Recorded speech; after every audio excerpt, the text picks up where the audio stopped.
That was good. Yeah, yeah. I didn't bring my cup, but that's okay. A little scattered Ah, ish. well, late summer. It's gonna be scattered. Dispersed. Yeah. Yeah. But What did fun. we talk about? Talked about a bunch of stuff. Yes, that's what I'm saying. We covered a lot. Yeah, we did. We kind of moved pretty fast. Yeah, we talked about leap year. We talked about the math of it. We talked about preparation for autumn and winter. We talked about finishing up summer. Navigating the community, the social body, the influence of the social body, Yeah. heaven and earth, humanity. We talked You about know, little Ming. things. Talked about going slow. We did qigong, drank tea. Right. Yeah, Right. kick ass. Yeah, it's all right. Enjoy. Yeah, you should be happy. All right, this month our tea is sponsored by our good friends at Pure Land Tea. Shout out to Anoa, shout out to your brother Aladdin, your sister Aura, and your mama Rachel, and grandmama too. And you guys are doing a wonderful job of stewarding the Master Wong collection. And so thank you for providing our tea today. We are drinking Big Snow Mountain, and we're drinking it thick, rich, and heavy. It's kind of in preparation for this tea club preparation thing we got going on. So stay tuned for that if you actually want to try some of these amazing Master Wong teas. But yeah, that's what we're drinking today. Big Snow Mountain 2013 vintage ripe pour. Go get some. You caught me mid whistle.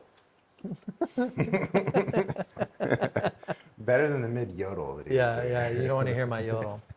Soon. Yeah. Hi, double goat. Hi, double goat. Double goat. Man. Yeah. Yeah, kind of. Wah, wah. Last moon of summer. Yeah. What's up with that? Well, technically, autumn begins tomorrow. No kidding. Like many different indicators, obviously, in the Tongshu, like we talk about the moons, because that's an easy thing. But the reality is that there are other indicators along with that as well. And that you had a double moon, you had a double sixth moon, which is a transition moon between summer and fall. What if it was a 666 moon? That would be the omen, right? Even if the Chinese were like, this is it. We were wrong. Yeah. Yeah, we would have to really get off track for that to happen, I think. We would have to have the first moon in December or something. Sorry, bad question. The math ain't mathin'. Yeah, so one of the main indicators, which is the chi nodes or the solar terms, which is in the relationship between the Earth and the Sun, is basically beginning autumn, tomorrow. However, that doesn't mean that summer's over, because we're basically in this period, what's called late summer, which is this like straddle period, the transitional period between summer and fall. It's kind of like an Earth time. Yeah, definitely Earth time. It's when you think about like these kind of transitional periods, right? The interesting thing about yin is that it doesn't really get our attention, right? Because it doesn't behave like yang, right? It's more, it's sort of undermining the excesses of yang right now, but it's not like putting up a major obstacle, right? That won't come until, it won't actually start like really inhibiting movement until the equinox, but that's only like 6 weeks away or so. So between now and then, there is this kind of gradual emergence of yin that's always been there. It's just sort of now becoming a little bit more dense, and then makes it harder to just kind of seamlessly initiate movement. right? So that's where we need to be a lot more selective with our behavior. And that's essentially this second water goat moon.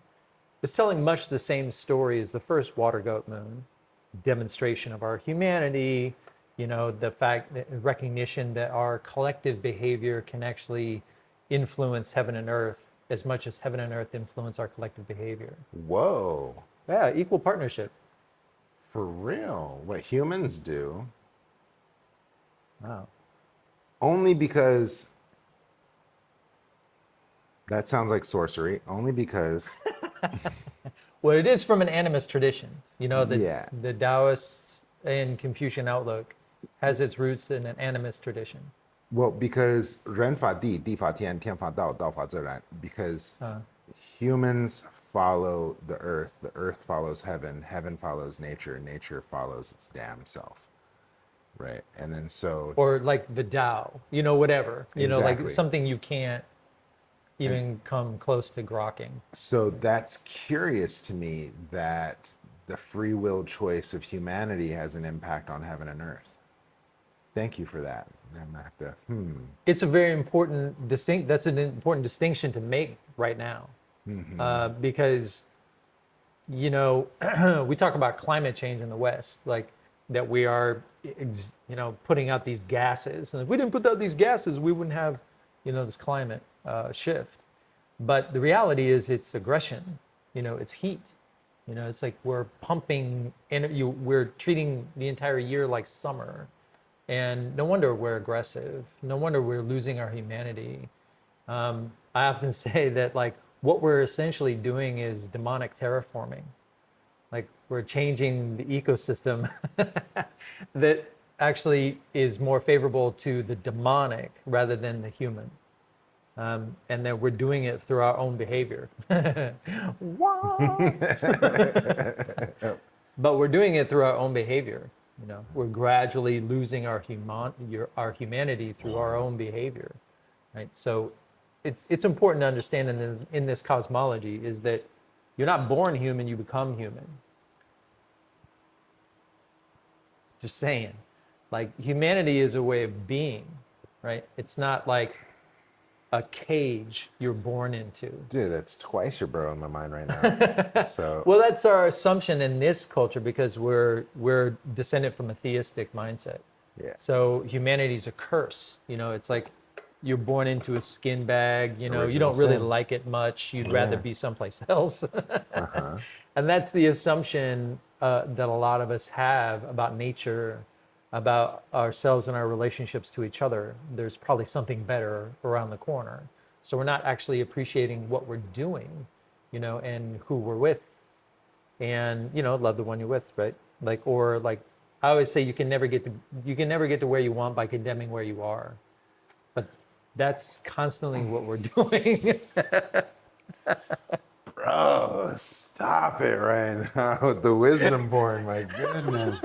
Wisdom born. It's like, oh, mic drop. Oh, mic drop.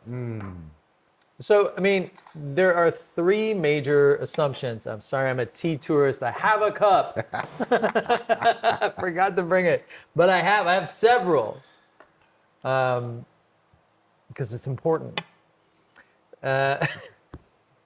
So the three major assumptions in this cosmology that are important to understand when we're talking about like what's appropriate to the season or what the invitation is, there are three. And the first one is that you can talk about qi as a substance, but qi is essentially movement, and qi is another word for time, Yeah. right? So a rhythm of change. Nothing's ever staying still. Like even this table in motion, right? In movement, much slower than the motion of my hand. But everything is this kind of has this frequency, different frequencies of qi, of movement, and that includes time. And this sense of rhythm has two main flavors when we're talking about astrology, which is wei and nei. Right? We have an interior rhythm and we have an exterior rhythm. And when we actually make the conscious effort to match those two rhythms, then we have much better chances for fulfillment in life, for longevity, that we can assimilate the things that we take in, right, respectfully, and that we can then contribute to the ecosystem in which we're benefiting from. It's all very important. We can contribute and participate in a healthy way, right? And have healthy growth, healthy assimilation, and assume the responsibility of being a human being. So those are the 3 points. Qi is time, is movement, that there's an exterior and an interior rhythm, and matching those rhythms, we experience benefit. Boom. That's, in essence, human realm medicine. That sounds like feng shui, astrology, and All of it. yang shen. Yeah, all of it. All of it. Those are the essential premise of the Mantic arts, is matching rhythms. So it requires like a level of participation. Mantic's starting to sound like some Marvin Gaye right now. Match some rhythms. Let's both take this Zumba class. So it requires our active participation, not just individually, but then also as a society. So that's why the Chinese, the so-called Chinese society that we're basing a lot of this material and the wisdom from, was so heavy in ritual. Yep, because they're, as a government, basically doing the ritual and then watching result, doing the ritual, watching result. And when you understand that every action you take is a matter of a ritual, then you're doing ritual, watching for result, doing ritual, watching for result. So on a personal level, on an individual level, that's very personal. You may be guided by a school and have an instructor or a teacher or a gongfu, like a guru or a shifu, shiye, that like shows you and then can also guide you and say, oh no, this isn't right, do it this way. But that's like a contingent within the family. But as you actually practice in your own way and develop your own relationship to the material, this shit's yours. So is true for all human activity that is available to us. So we talk about this like risks of sort of externalizing your validity, right? And that's a real big deal in this culture, because we're so convinced that we're skin bags full of chemicals and inherently flawed, that we need to have some sort of exterior voice to tell us what's up. And so talking about this tradition can make it seem like that's what we're doing, but that's not really what we're doing. We're providing a material that then is the invitation is to pay attention to one's own experience. Like that's it. There's no really getting it right other than just paying attention to maybe these things resonate, and being in one's own experience means you watch this video for a few minutes and go, it didn't resonate. Or you sit and like wait for the next one and ask questions. Then there's kind of a participation and a transmission that's occurring there. But it's not like, supposed to hit people over the heads and say, yeah, you need to listen now. Like, we're at sort of maybe the beginning stages of this thing catching fire. And different generations beyond us will pick it up and run with it. And maybe that's our responsibility to kind of be in this position where we can provide these sort of glimpses of what might be, right? But we also are in a particular culture that has certain ideals and expectations about the role of the individual in society, which is essentially society's an impediment for the most part. And that we're not really obligated to anybody for the most part. America! Yeah. So, You can drink a tea, dude. I am. It's very good. It's incredible. Did you only get 1 cup of that steep? Yeah. It's okay. I would have had a bigger cup if I had brought one. Next time, I'm going to make a point. I'm going to be like, look at my cup. Well, there's a qigong for that. Oh, please. Yeah. Yeah. All right, for this month, there's a Qigong for that. And I got inspired to choose this one because our buddy Shannon didn't bring his teacup. So I'm going to show a Qigong called serving tea. Okay, we'll start with just one hand. So one hand can go on your hip. The other one is going to do some work. All right, so the premise of this is kind of imagining you have a teacup in the palm of your hand. And at no point do I want to turn my hand over to potentially spill my tea. So some traditions will go as far as actually carrying a teacup, or at the very least, like a coin or a token in their hand, right? And so if you have that or not is fine. Just make sure that your palm always faces upwards towards heaven, okay? And it's a simple way to do it. Now, what we're gonna do is kind of just serve across my body and kind of serve to all my friends. And then I say, haha, psych. It goes kind of over my head, around, and back through. Okay, and so you get this really dynamic movement through the shoulder. But, it tells the story of serving all my loved ones and even serving all those behind me as well, and kind of saving a little for myself in the end. So, once again, that goes across, open, over and around, round and through, and then pierce back through. Let's go ahead and try that with the other hand. So one hand rests at the hip, has nothing to do. So the other hand kind of starts here just below the navel, pierces across, opens through and through, rounds over the head, around the back, and then pierces back to that neutral position. What's fun is when you start getting one going and then you get the other going, and they kind of go back and forth in this kind of serving tea fashion. Okay, that's forward. We can also do it backwards too. So instead of piercing forward, I'm going to draw back and roll around and roll over and kind of whip across before coming back to my navel. Let's try that again. I'm going to draw back, wrap around, chop across, and then pull back to my navel. Doing that with the other hand.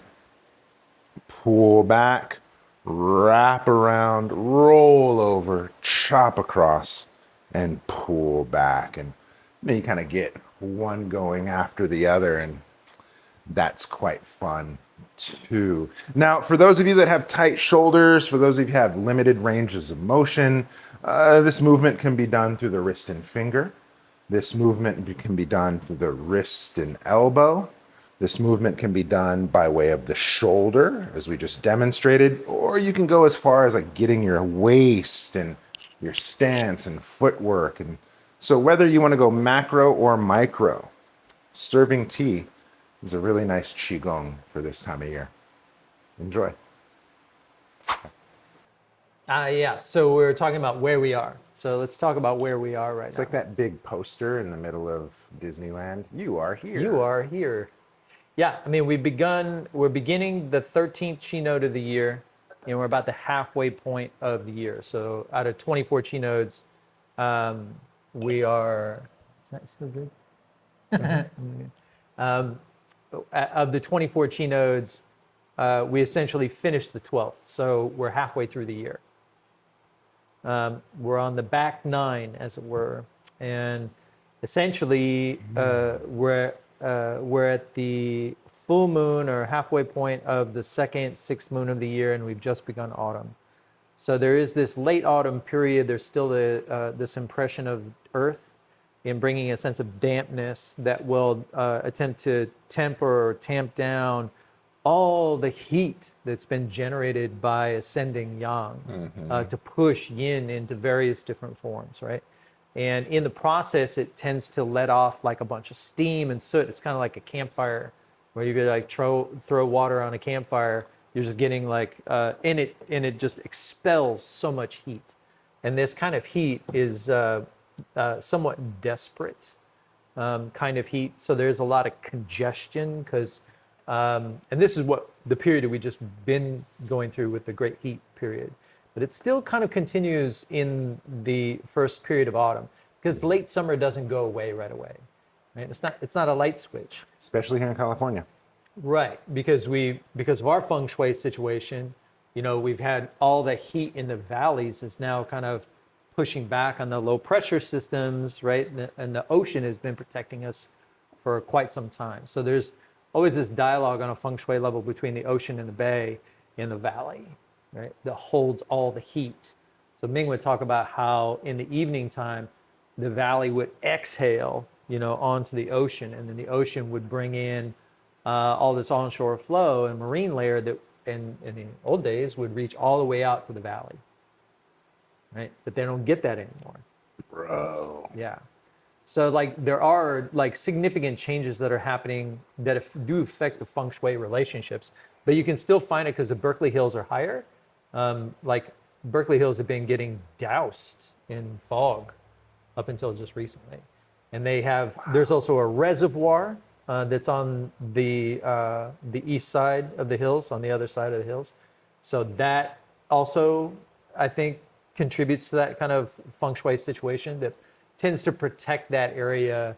The ocean just like bathes the Berkeley Hills and the Richmond Hills in fog. Go ahead and catch up on some tea. Allow me to pick my jaw up off the table.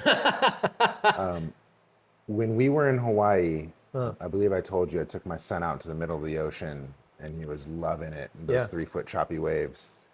And then it really landed for him when we're on the airplane and I could point out the beach break that we were at. And he could see that he was a part of this big ass ocean, body, right?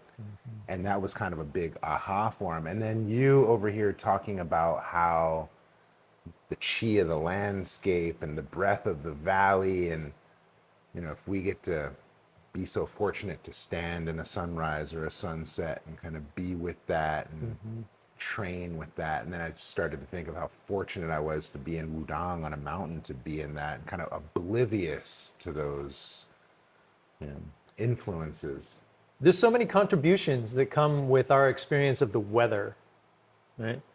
That have to do with topography and the feng shui of relationship. All of it is the Mantic arts. All of it is this sense of interrelationship, which is why even I fall into this like notion that like in the cosmology that we're talking about, it'll say heat is ending. I'm like, well, but not around here. It's not, and like that's because it's been collected and stored in certain places that need to release it. The impact of yang is extreme. There's a reason why, Chinese culture is not really interested in like continuing it all year long, is because it's so extreme, right? And there's this recognition that most of nature operates like yin, discreetly. As the old adage is, you'll never catch the Tao doing anything, right? Lazy ass Tao. Get a job, Tao.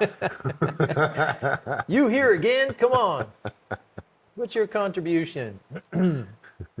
So, because of that, the emphasis is on yin as what nature is really about. But yang is necessary to kind of instigate and prevent things becoming stagnant. So you get it. It's kind of like taking a deck of cards and going, just mixing them all up and then putting it back together and dealing them out again, right? So yang does that every year, and it contributes a ton of energy into the ecosystem that then has to disperse. And that things go well when we're dispersing it actively, especially in the late summer. So that's why if we have congestion of any kind, this is where you get like chronic congestion, like constipation, your fluids are shifting. All of our fluids are changing. They're becoming slower. They're not going as fast. As yang comes to its peak, our fluids thin out so they can disperse heat much easier. But now even our physiology is preparing for slower times. It's the reason why, I came in here all sleepy, or like you're taking more naps right now, or you just kind of feel lethargic and like checked out. I'm not sure if I really want to be here right now. Like if you're having those kinds of feelings, it's because you're actually experiencing the transition of the season. Right? With this should be your cue not to have another latte, but to go take a nap or like maybe Go home. go home to think twice about that project that you agreed to do. No one should be starting anything now. Like this is a terrible time to start anything. It will go nowhere. You know, he says that, and then, you know, he says don't start anything, and 3 years ago, we started this. We did start this Right at this time. Right at this time, and like, and I remember the first, talk we had. I was like, "It's time to complete things," and we're all like, "Huh." Well, in a sense, we known of each other for so long. Yeah, We've both studied Ming's work Yeah. to our own depth, and you know, and you much further than me. And so, did we really start, or did we kind of finalize our brotherhood on this journey? Well, what is completion? Right? If we get if people who are dating get married, is that a completion? Make babies. In a sense, it is a completion. You're no longer dating, now you're in a different, relationship. So I think those kinds of things that like, fulfillment of relationships and making new contracts based on the momentum of the history that you have is fine. I just mean like if you're out there like trying to get inspired about some brand new thing, you're spending a lot of energy that's actually better spent trying to establish what I call the new status quo. Because that's what autumn is all about, is establishing a new status quo. And that status quo is what you take into winter. And that's your boat, that you ride through the winter. And so autumn has a lot to do with sorting things out. And that's because you are trying to create this new status quo that's supposed to shelter you through times where you're a lot less busy and there's a lot less potential that you can draw on. So we're sort of shifting, it's still growth and transformation, but we're shifting from this expansive notion of growth and transformation, like my garden just added another 6 feet, to this refinement, to this editing quality of growth and discernment. That like I'm in a place of discernment, and that is the expression of growth and transformation.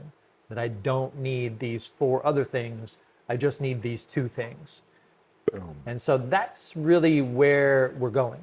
Yeah. And we're at the beginning stages of that.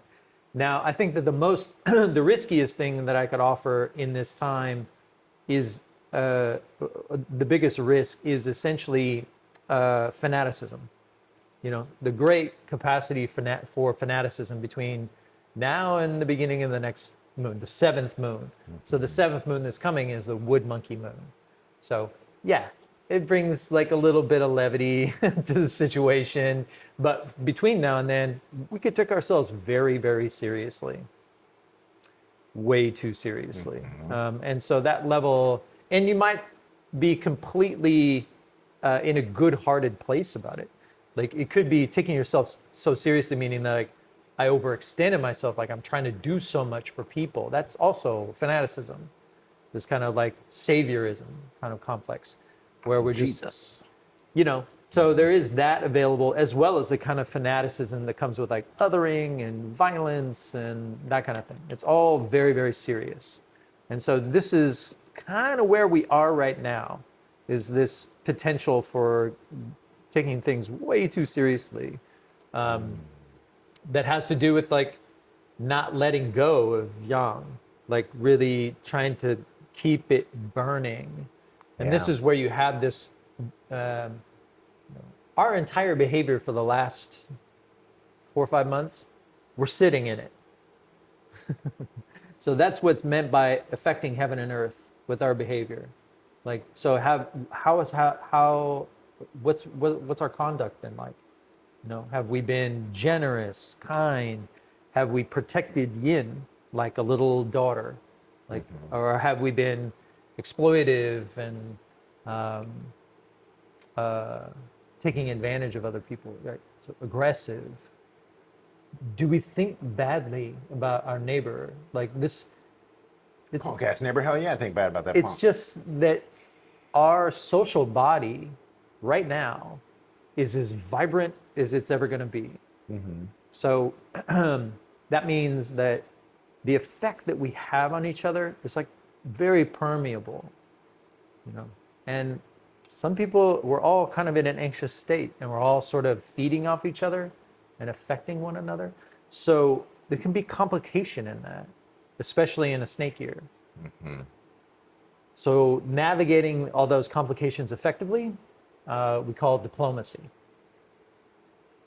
And so it's that sort of navigating the social body, which is very delicate right now, because we have a lot of powder keg situations, not just reading the news, but just in general as a chi condition. A lot of powder keg situations and things could kind of go off because there's a lot of emotional congestion that we've been dealing with, but we've got another couple weeks of this before people go, what was I thinking? You know, like, and laugh at ourselves. So if we can do that now and like not take ourselves so seriously and try to lighten up a little bit, that would be better for everyone. And even if your neighbor's not doing it, or if nobody you see in the larger social body is doing it, you should still do it. Lighten up. Not just pacing yourself, and because the the chi is, which has been expansive, right, is now drawing yin. It's yang. Yin is undermining the sort of excesses of yang, the edges of the excess, so that way it has to roll back. It has to retreat, and so that's eventually, by the time we get to the equinox, it's full retreat. Yeah. Right. But right now, it's a little bit like the tide that's pulling out from the shore. See, there's a qigong for that too, but I figured as much. You know, by the time we get to the seventh moon, when we get to the seventh moon, just as a foreshadowing, it's more like the ant and the grasshopper fable, right? Are you preparing, or are you just playing around, right? And very that's monkey. Yeah, very monkey. Monkey might just play around, may not actually take winter very seriously. And so that's where you get the ant and the grasshopper fable in the seventh moon. I feel called out. And then when you get to the eighth moon, which is the rooster, then it's full edit. Like it's complete, full, like no choice in the matter. You get called out, like for sure. So right now we're just dealing with the sort of, you know, needing to get ready for bed or come in. You know, if you're like a young kid outside playing. Yeah, And street you're lights kicking. are on. Come home. Yeah, you're kicking and screaming, you know. Or the other 10 o'clock news comes on. It's 10 o'clock. Do you Do know where you know your where kids your are? Totally. Yeah, you and I are both from that generation where like nobody knew where you were from like 3 o'clock to 10 o'clock. Yeah, better be outside alone. Yeah, exactly. So, but that's the kind of timeline that we're speaking of now, which is like the suggestion is reel it in. And like, you may like, no, you know, like there's still a capacity to be completely tempestuous and to refuse that kind of coming in. But the more that we sort of exhibit that kind of intolerant, uncompromising righteousness, the more we're sort of feeding heat conditions into the environment. The more that and that if we have a society that's by and large completely disorderly, right? And there are many there are many avenues of understanding what meaning is, but no bridges in between them. You know, having multiple ways of understanding meaning, not a problem. But if you don't have bridges in between them, it can be a real big problem, right? So without that, and you have the completely disordered society, and that's what we're contributing to, We're in a snake year, so seeing those patterns it should be very obvious. Yeah, if you're really paying attention, which could make someone like I can't remember her name, who asked that question, like, what do we do? Like, where do we go from? How do we prepare for what's next? It's like that's like a low to medium grade level of anxiety that comes with a disordered situation. And of course, there's no direct answer to that without further clarification. But the root of the question is like, I don't know who I am because I'm not getting any kind of cues from my social body. My social body is not telling me my relationship to nature and not preparing me for for rest. Not plugging me into the natural cycle. So this is a fundamental disconnect between Wei and Ne on a society level, where there is nothing we can learn from nature. Yeah, so not easy. And like, it may sound doom and gloom, but this is the time of year where you're feeling it. Like, that's why you get those kinds of questions, like, because we don't really have a way of relating to ourselves and our social body and to be reaffirmed by nature or our surroundings as to what's happening. It's only sort of discord or chaos. And the more, we feed into that, that's what we get. It's true. You do get what you give. Thank you for that, because what I do find in pursuing these mantic arts, if anything, is affirmation. It's not like a fortune telling or any kind of divination type thing. It's more just, here you are. And so that lands for me.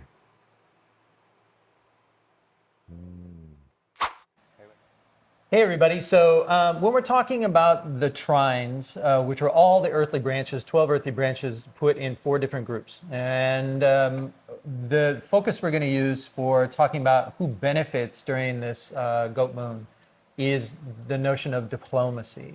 Like, which of the 12 earthly branches are good with diplomacy?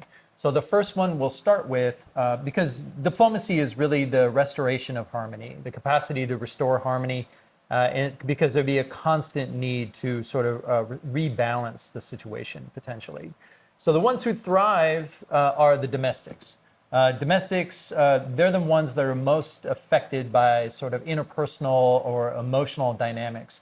They're very good at diplomacy because they have to be. So when it comes to rabbits, you're not crazy. That's what I would say to rabbits. You're not crazy, but everyone else really does feel like they are. So it's good to trust your instincts and use your intuition to stay ahead of any danger and also help other people. So for goats, you might be a little bit crazy, especially if you're trying to balance a bunch of different attitudes or different ways of thinking, which is what you want to do. You want to synthesize and bring all things together. That might make you a little bit nuts.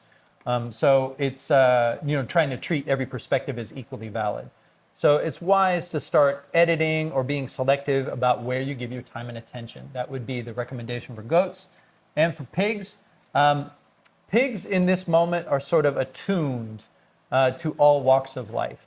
And so this is a time of really enormous compassion for you. Life feels like a splendid parade.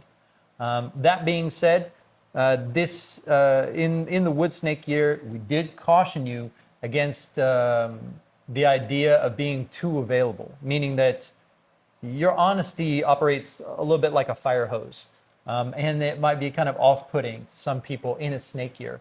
So it's a very good idea. This would be one of the windows in which that is likely to happen.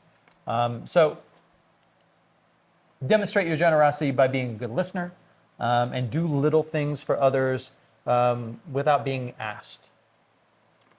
And that's the general tone for all the domestics in the second 6th moon of the year. Okay, so for the we just talked about domestics. Now for the what's called the advancing trine. The advancing trine are your horses, your dogs, and your tigers. And so advancing trines, we're in a time where we're reversing direction. And advancing trines want to push forward. So this isn't exactly a pencils down moment, but this is a really good time to tread carefully and respectfully. So arrogance or audacity brings disaster because it basically makes you vulnerable to being caught between a rock and a hard place or experiencing sort of disharmony within your social networks. Dogs, in particular, are very good at diplomacy, but it's generally within a more limited scope of concern. They're pack-oriented, right? So you should have sort of reduced or brought yourself back into smaller pockets of concern. So the snake year should have sort of motivated you to get ahead of the curve and to keep your associations kind of tight. And this moon, if you do that, it'd be a really good time for you to connect with others and to be a source of support for others. If you haven't done that, it's time to do that. Horses, talking ain't doing. For horses, they're not very good at diplomacy generally, and they're not good at reversing direction. So even the most disciplined horses need an external cue to say, okay, now's the time to slow down, or now is the time to reverse direction. And so they should really lean on their social networks here. And so whatever that cue is, when it comes, you should follow it. So even if it's a little bit punishing or kind of disciplinary, you should be okay with that. You should really just listen to the external cue that tells you to kind of slow down or reverse direction. As for tigers, tigers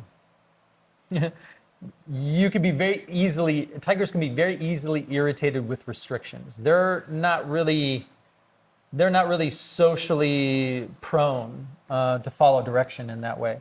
So they should be watching their step.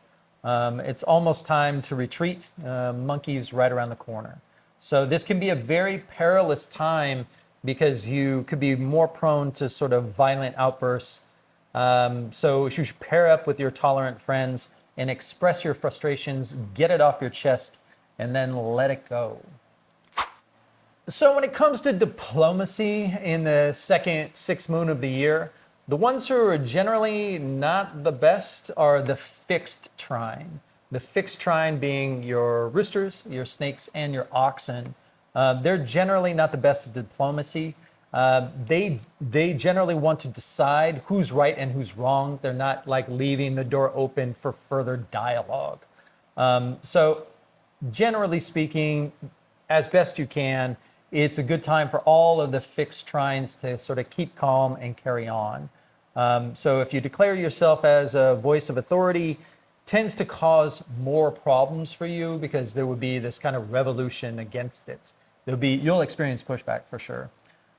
So there could be some awkwardness to navigate this moon, but lucky for you, you tend to walk by your own standards, so do your best to keep the peace, sort of go along to get along.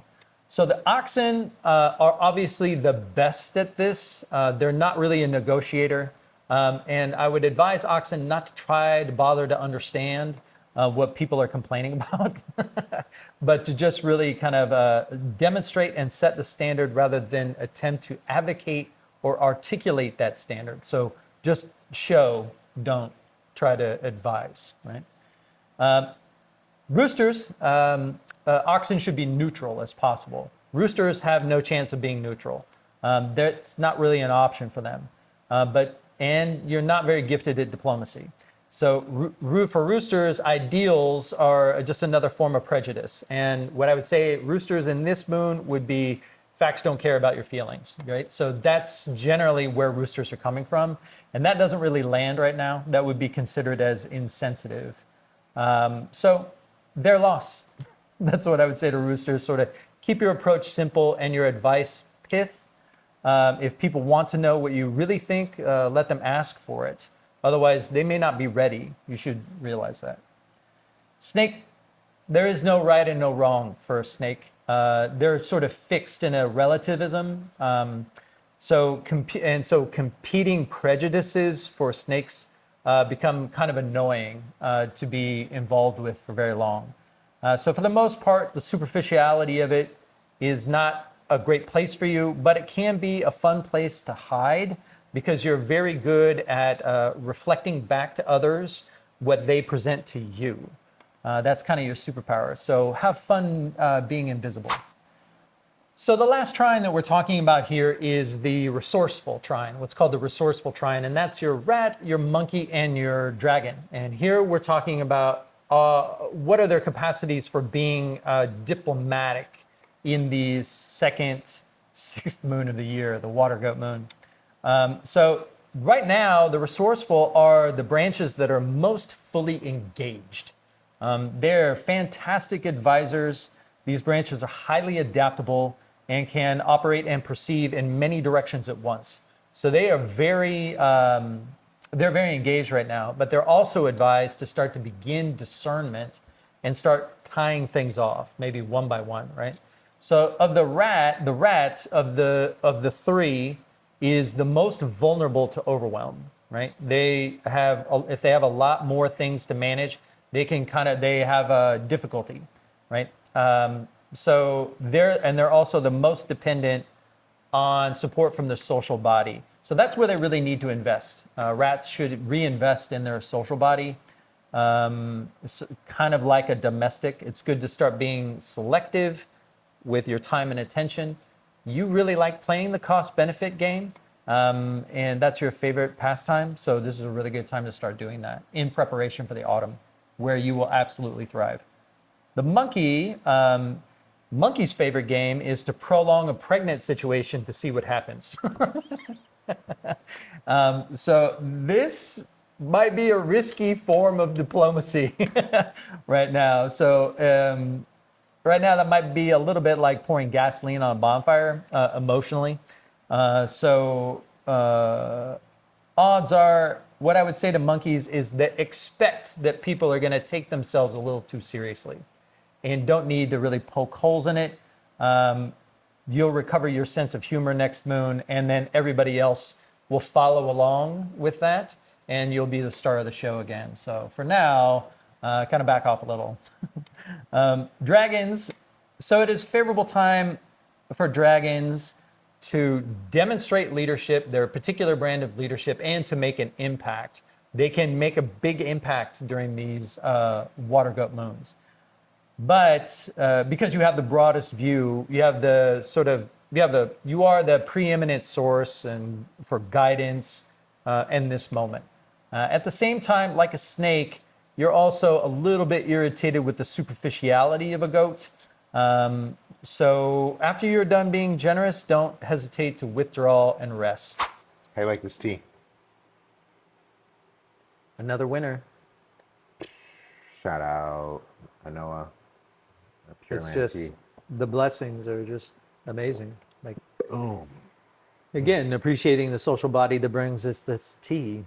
You know, people watching, not watching. You know how we relate to one another, and feel fulfillment. This is the time for fulfillment, to feel like flush. And then you move toward these sorts of decisions, which are, I still have 4 things out, not completed yet. I don't think this and this are going to make it. My yang resources are diminishing. I need to prioritize finishing this one and maybe this second one, but these other 2, they need to wait. Generally speaking, if you're going to continue to be productive, which everyone is, right? There's no illusions about that. But if you're going to continue to be productive, it should be in collective fashion. So like no solo projects. It has to be, you have to be working together, because then you can kind of share the load, and working collectively is a yin. You know, it's inherently yin. So this is where we're like in our bonds of affinity, or like in our relationships, in our participation, in our reciprocity between us, or in a collective grouping on some project. we mirror the reciprocity of nature. We're sort of, as I've been writing about, you're feeding and nourishing, nurturing new yin. This new yin that's rising. So as we participate in this kind of reciprocal way, especially in group projects, that's the easiest one, right? But also through your garden and through nature, however, if you're skilled in engaging with nature as an individual in a kind of ritualistic way, these sorts of expressions also feed new yin. And new yin grows as we nourish our bonds of reciprocity. Just be kind. It could be like, I was in line today at some shop. This older woman was there for the same reasons I was. You let her go first, of course. Like this, and she's like shocked. Like, what, really? You were here before me. And it's like, yeah, I mean, it doesn't matter. Like, you're, please, like these sorts of expressions are a recognition of this sort of indebtedness we have to each other naturally, just by being humans in the same space. Like, the message that we receive from our culture is that there is no indebtedness to the person that lives in the cubicle next to you. But that's false. That's a false view, according to this cosmology. Green meme. Can't be the case. It can't be.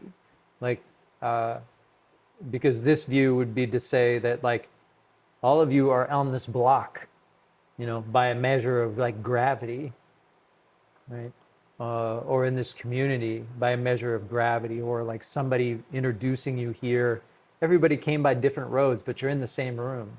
Like, you can't, you have to pay attention to those things. There's a certain omen to that that's particularly valid in this moon. To pay attention, who's around you, because that's not going to change a whole lot. You should pay attention to who's around you, because this would be the time when you're going to start making discernments about who do you keep around you, and like, who are you going into winter with? Yeah. Well, next to travel, Sangha, it's the fastest way to change your fate. Yeah, facts. So it's a very vibrant time. And we're all members of this social body in some way or another. And we owe it our attention. Even if it's just like, if somebody cuts you off the freeway, you obviously need to be somewhere, brother. Like, who am I to say? Right? There's a humility that comes with that I think that is an expression of this yin quality that's coming about. But if that one event pisses you off all day, then you're essentially inviting the next firestorm to burn through the valley. It's that real. This cosmology does make that suggestion that, like, we are kind of culpable for the world around us. We are responsible for how nature responds to us.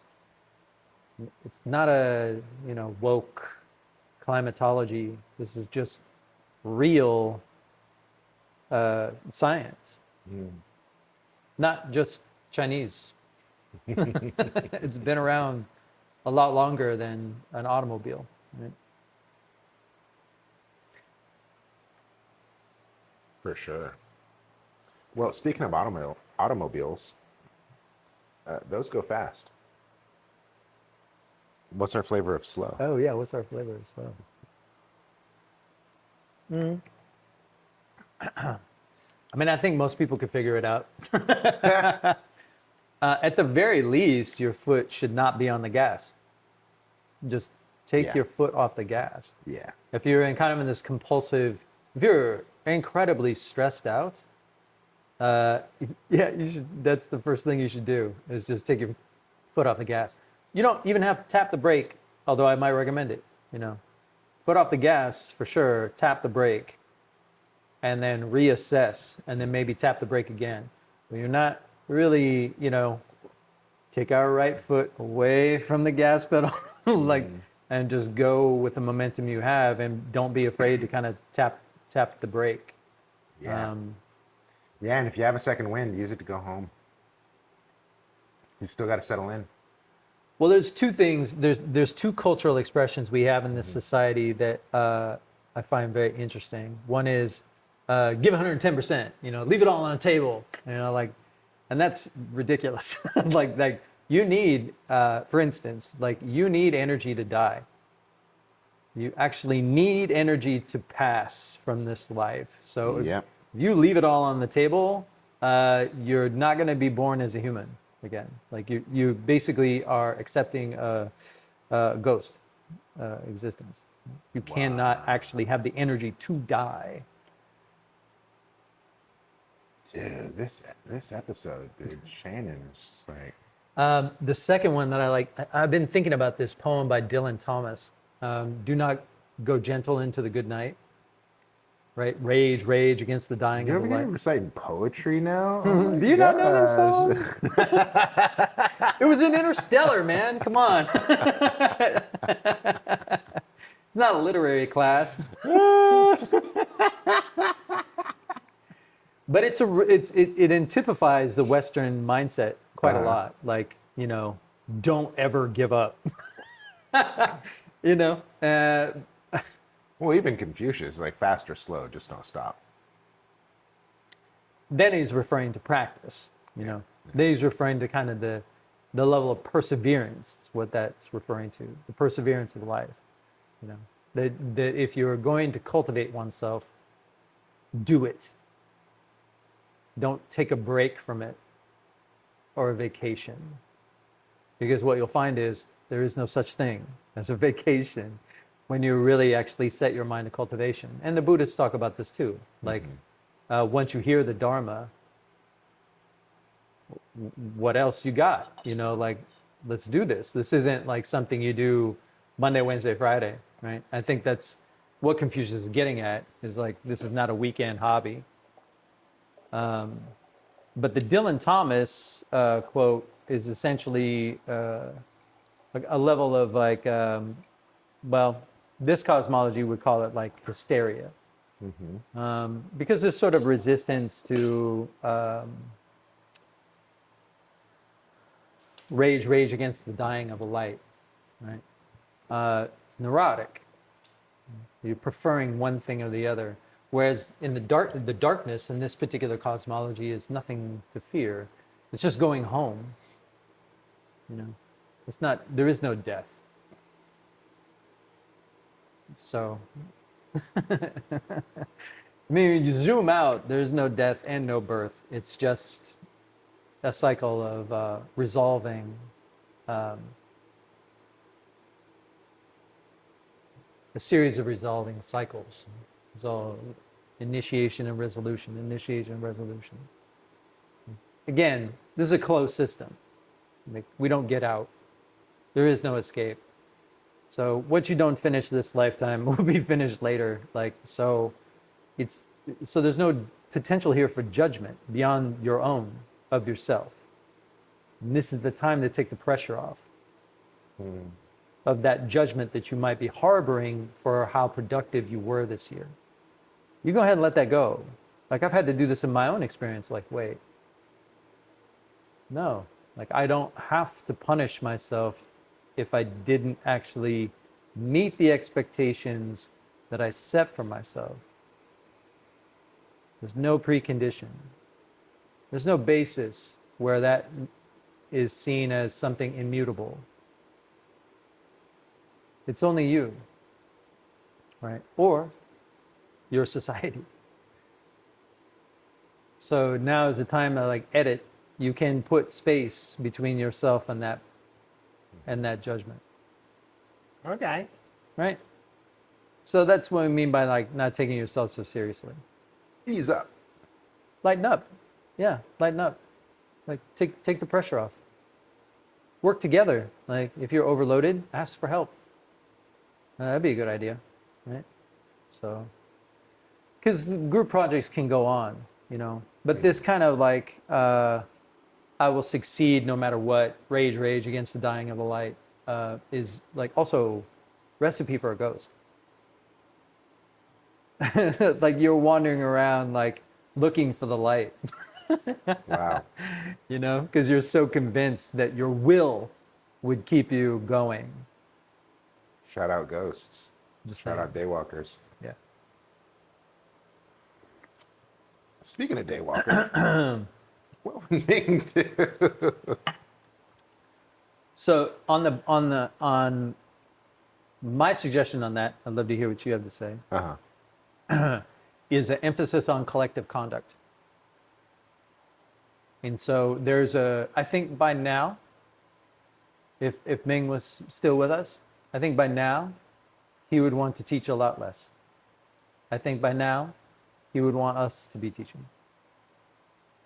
And he would offer like workshops, right? So it'd be an excellent time for him to kind of work, everybody that is teaching would be doing workshops with him to work on the next flavor or the next, I don't know, you know, whatever way in which his genius would offer this material. Because it is, you know, we are looking at an intergenerational time and a transmission that goes through the generations. So from him is this great initiatory presence. You listen to his lectures. He's a boomer. You know, he's walking in his own skin as it relates to the material. And we're doing the same, you know, in our generational expressions of the same view material. So referencing backwards because that's the tradition. Me, or like your son, like new people, like that's the future. People will maybe pick it up and run with it. Right? So I think that at this particular point in time, my suggestion might be, if Ming was still with us, he would be sort of sponsoring these kinds of enabling, you know, the next generation of those people who would be carrying on the tradition. Wow. Sounds like me and Ming are right on the same stride because Right. you know, we just came back from Hawaii where the whole deal was to introduce the next generation with the previous generation. And we've been meeting with all these masters, and it's like a torch being handed off of sorts and an empowerment of the next, you know, iteration of this stuff, you know? It's really nice to have those conversations of what is tradition, what's Yeah. it worth today, where is it going, Right. what's the value of it. Where does it find its footing? How does it express in the particular culture? What are the obstacles? You know, what are the competing views, you know, that are happening in society? Matt had a good one too. It's like, which rules do we follow? Which rules do we break? Yeah. So I think that, you know, whatever body of material, this again, it's the social body is what's vibrant right now. And negotiating that social body in this very diplomatic way is what's really vibrant right now. But you can also be like cultivating this social body, laying down new roots, or, you know, like expanding how that social body expresses, or just reflecting back to one another and having those kinds of conversations. And maybe, I mean, it's certainly my wishful thinking that he was here doing that stuff, but like that's what I would hope in my heart, that would be the case. Dope. Yeah, because, yeah, he kind of left too early. You know, there was no inheritor of sorts, or at least no official, Yeah, nothing direct. right? Yeah, And that then- I know of. Yeah. So it is nice to think that had he still been around, he'd be passing off that torch in a sense. My perception is that he did, in a way, like he kind of, sort of, I don't want to use this analogy. Anyway, he kind of split it off. It feels like in a lot of different directions. I get that. I get that. I think I did something a little similar with my cohort where, okay, these guys are focusing on the martial aspect, you guys are focusing on the healing aspect, you guys are focused on the community building aspect, and there's no one definitive. Not that I was even a definitive, Yeah. but from there, collectively, Right. you guys have a pretty good grasp, and then Right. Sangha becomes guru, you know? I think there's these expressions of the view and the material, the body of material that was transmitted and left behind, because it's still available, dalyuncircle.com. There's tons of recordings that people can pick up and run with. And this, it's a reservoir, a still very active reservoir. So I think there's these interesting expressions. Let's think about on the drive here that I might have a vision about like what human society would be like if we could see these principles and work with them on a much more widespread level, or at least become aware of our own assumptions, right? This is, our society is so completely oblivious to the assumptions that we're making about what it means to be a human being. So what's of value for me in this tradition is that it prompts that conversation, right? And that for me as a practitioner, I get to unravel a lot of the assumptions that I inherited. And I get to unravel, re-relate to my own life experience, past, present, all of it, as one body of material through these sorts of understandings, right? Through the different set of assumptions. And it's not to say that any one assumption is better than the other, just like any one martial art family is better than the next martial art family, right? But it's just becoming aware of the fact that we are working through assumptions, I think is the most important thing, right? And that's what's lacking, right? So we have a whole bunch of people practicing in different ways, some of them acupuncturists, some of them weirdos like me, and like, et cetera. And then, but if we're somewhat dispersed, I think that there's naturally a way in which they coalesce again under maybe another unitary figure like Ming, right? And then disperse again, right? So I think our only job as people who hold this tradition and in this view is just to keep the ball rolling. What more, you don't need, this is not a revelatory tradition. This is not a preach from the mount tradition. It's a whispered tradition. He's so romantic. That's Ming's words. These are whispered. This is a whispered lineage. And so our only job is to keep whispering. Wow. That sounds like native. It's like just keep singing. Once the song stops, the world stops. Yeah. I don't know. Did we cover all that? Yeah. Did we actually talk about the moon? Let's do like Connie's hexagrams. The primary one is 2, which is Earth. Yeah. The coming back to the mother, and feeling the sort of stability, natural, coming back to your natural. That's what also Earth means. Did you just say stability? Stability. That's what Earth also means, is coming back to your own natural condition, not a relative condition in the individuations of summer, right? This idea of your path. It's great. It's very much a summer dream. It's a summer fever dream to have a path, right? That I'm gonna go accomplish, right? If you keep it alive, then you're basically speaking summer language. This is not the individuation time where we have an aspiration or dream, and we imagine a path and we advance and all of those things.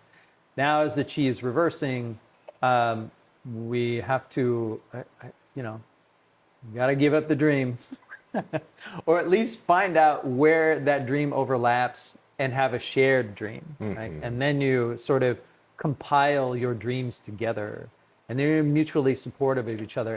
And if you do that, the level of nurturance there is such that you will forget the individual dream. You'll only be, I really like being with these other people, right? And eventually you'll individuate again. So we're going back toward this sort of collective response to our being instead of an individuated one. So this is where Earth comes in, is to remind us of your sort of natural condition, not the relative condition that comes with the individuated path, but much more of a natural condition that has to do with your place in the real order of things, of nature itself, right? And then that plays into 48, which is the well. And that has to do with the interrelationships of nourishment, right? And how they can be disrupted or disrespected, and that there is a just inherent dialogue. This is not a utopia.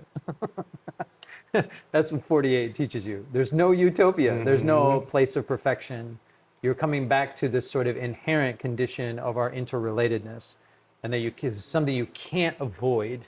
And that's what's so difficult about the autumn season, is because you still got the summer coat on, but the interrelatedness is undermining that, right? So we might have still have this instinct for individuation. That's why we've been conditioned by summer, and that's what makes this period of time before the seventh moon starts so risky, is because I might feel this kind of like I have to, and tense up, and therefore disrupt the sort of interrelatedness that's kind of percolating up through the situation. So 48 is a good one. And then I think it was 60, juncture, jie, which is this kind of like this ends and now this begins. Okay. Right. So that's what those three tell, that kind of story, which I think is very appropriate to the particular season that we're in. Yeah, messy. It's okay. It's like, be messy. It's gonna get even messier when you get to the monkey. It's gonna be very messy, but by that time you should be kind of cooled down. If you think about this time of year, it's a little bit like boiling water on a stove, putting it in a thermos and capping it. Oh yeah. Right. It's gonna pop.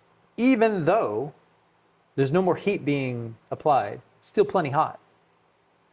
So that's kind of where we are now. People think, or I think even, like how come it's still hot if the autumn has come? It's like, well, because, we've capped all the heat, with our behavior, we kind of keep it going.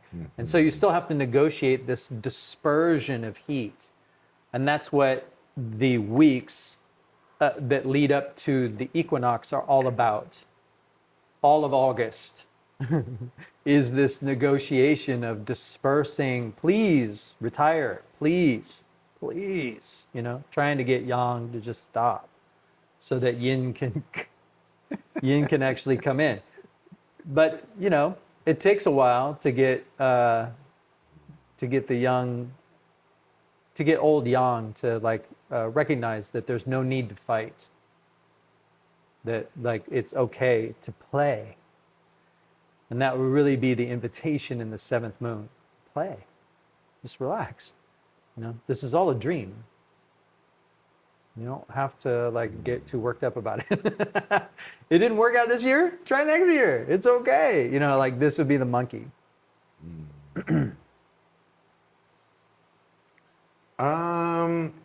Questions. We had 2 questions from the same person. Shout out Mary. Mary had asked, leap year, double moon. What's up with that? What's up with that? Why? Yeah, and then I think it was just some math, right? Because there's 12 moons in a year. Yeah, it's math. But there's 13 moons this year in an annual cycle, right? And so it just has to math. It has to settle the books every so often, right? The what it's called an intercalary system. Intercalary system is also evident in the old Judaic calendar. I think a Hellenistic one too. It's very ancient, that where they, when you have a Gregorian calendar, it's just all solar, so you don't have to worry about the moon really at all. But in the Tongshu, you have to reconcile how those two things don't match.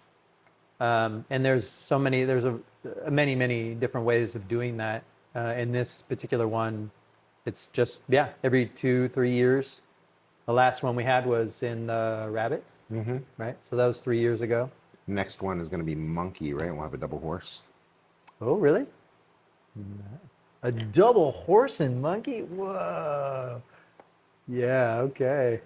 Get ready for that one. Yeah, right? that's going to be wild. Yeah, so it's really just squaring the fact that it's 365 days, almost 360 to 364 point whatever of the solar, and then or was it 365 days and then 28-day lunar calendar times 12? They don't match. You know, so you have this remainder that builds up, and every 2 or 3 years, they pop in a new Carry the moon. one, yeah. Yeah. So it only happens, the double moons only happen, I think, between the second moon and maybe the sixth. I think the sixth might be the last one. Like I've not yet seen like a double monkey or a double rooster.